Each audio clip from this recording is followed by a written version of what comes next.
Okay, everybody. This is my good friend Mike right here. Hello, everybody. How's everything going?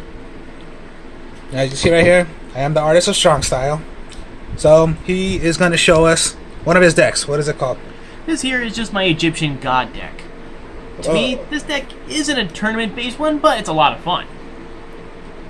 Yes, just like me, we play for fun. We don't play like those crazy ass motherfuckers. No. Self-playing decks. Yeah. Self-playing decks cost a lot of money to build, and just plays itself, so they don't have to think of any strategy, really. True. Alright, let's get started with the main monsters of this deck. And for the first god, of course, one of my personal favorites, Slifer, the Sky Dragon.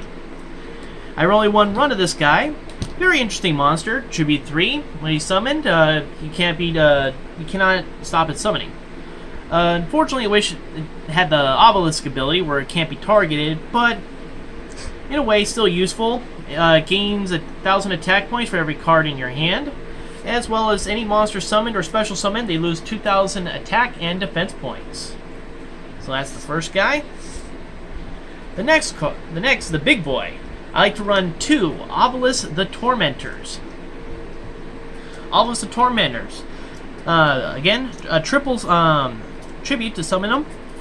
He cannot also be targeted by any card effects, and when he is summoned, you cannot negate his summoning at all. Very useful in that aspect, and not being targeted, a big bonus, especially for some cards that really do help that out. Next, I'm going to play all these cards here. So this is my Winged Dragon of Ra abilities. I run 3 Spheres, 2 Raws, and 1 Phoenix Form. All this here does a full chain. So it's kind of interesting. Great thing about Winged Dragon of Ra Sphere, you tribute 3 and you can summon it, but it doesn't have to be your 3 monsters. You can tribute your 3 monsters, and with the massive summonings that a lot of decks use, it's easy to get rid of their entire field, summon it on their field, but in the next turn, you get this big bad boy out. You summon him out, you send him to the graveyard, boom, you bring out Ra with 4,000, 4,000. And then when he goes away, if this card is in your graveyard, boom, he comes out on the field. And if he goes away, boom, you got Ra Sphere, and you keep on playing the chain. Alright, next we got the support monsters that help do all the work. First, let's start off with I started to go with the chain engine here, and the engine I decided to go with is the Heavenly Squires, 3 of them, 3 Edios,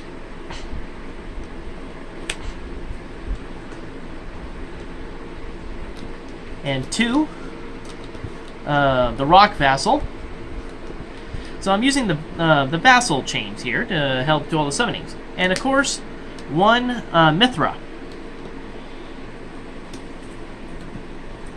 Edea here, when you normal summon him or special summon him, you can instantly special summon another 800 to 1,000 defense monster from your deck straight onto the field. Edios, another useful, when he is summoned, you get an additional tribute summon. Landmark, one of the, I think, most underrated vassals, is when you can special summon him from your hand by simply putting one of your opponent's monsters face down. Then, when he is tribute summoned, when you tribute him, send him to the graveyard through a tribute summon, you get to add any vassal besides itself back to your hand. So pretty much bringing all these cards back into play for yourself. And I find that bringing out 3 of them in a row makes it really easily for tribute summoning. But that's not all, for I have some big boys to help with this too. The next one. The other 3 monsters here, one of my personal favorites and underrated monsters, Hardened Armed Dragon. This baby here is awesome. You can send a monster 7 stars or higher to the graveyard to special summon it. When you tribute summon any monster that's 7 stars or higher, it instantly becomes indestructible. And the biggest combination it works with, of course, the big boy, Obelisk the Tormentor. with Obelisk Tormentors cannot be targeted, and with this combined mass destruction ability, makes Obelisk a beast to get rid of. Now let's go on to the spell cards here. The spell cards are a big factor into the game. First, I like to run another underrated card, Mound of the Bound Creator. This card was, I guess, supposed to be created for Earthbound Immortals, but it works for divine monsters really well. And even it states when this card is sent to the graveyard, you add a divine monster from your deck instantly to your hand. Once again, it's a searcher, and not only that, protects your gods, and also can also do additional damage with your gods. Very useful card, underrated. The next one. I'm going to play these two cards together because they kind of work in synchro together. And that would be Card Advance. I run 3 of them. And 3 card advances, and 2 of the True Name. Card Advance. Pretty much, you look at the top 5 cards of your deck, rearrange them in any way you like. Then, you can get an additional tribute summon. So this is like double summon with the additional benefits of setting up the deck the way you find best. Then, I love is the True Name.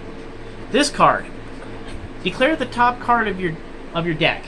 If you call it correctly, instantly add that card to your hand. Then you get this either add to your hand, special summon, or send to the graveyard an Egyptian god card instantly. So think about it. Use this card, you know what's on top of your deck. Then you activate this card, and you can send, just say you have a Ra in your, if you have like a Ra, or a Sphere, or the Phoenix, you can send Phoenix to your graveyard. Instantly. Bring out Ra. When Ra goes away, boom, you got your Phoenix form. Instantly, just like that. Great combo. Also works for Slifer and Obelisk as well. The next spells are the support cards that really do help this deck. Reinforcement of the Army to help bring out Idia. Monster Reborn, obvious. And then, of course, to help get rid of more of my opponent's monsters, Soul Exchange, and the Monarch Storms Forth. Easily taking control of your opponent's monsters, and boom, tributing to bring out your gods at the same time. Next, not so much part of the deck too much, is the trap cards. Very few trap cards, but 3 of them used to help summon the gods. Oops. 3 of them. 3, the first Monarch. This card I find very underrated. Pretty much, when you can activate this card, you can discard a card and choose any typing, including Divine. It becomes a double tribute for that monster. Using this, you can send even a god to your graveyard, using sending your your Phoenix form to the graveyard. Then you can easily tribute for Obelisk, Ra, Slifer, whatever you like. The other trap cards, fairly simple. Call the Haunted, Mirror Force, Torrential for help, a little bit of self-defense. And that's my deck. I find it a lot of fun and enjoyable to use. Alright, well, you heard it. That's his god deck. So, hope you all enjoyed this. Like, comment, subscribe. Another deck profile will be shown up. Other games I'll be playing too. So, talk to y'all later. Peace.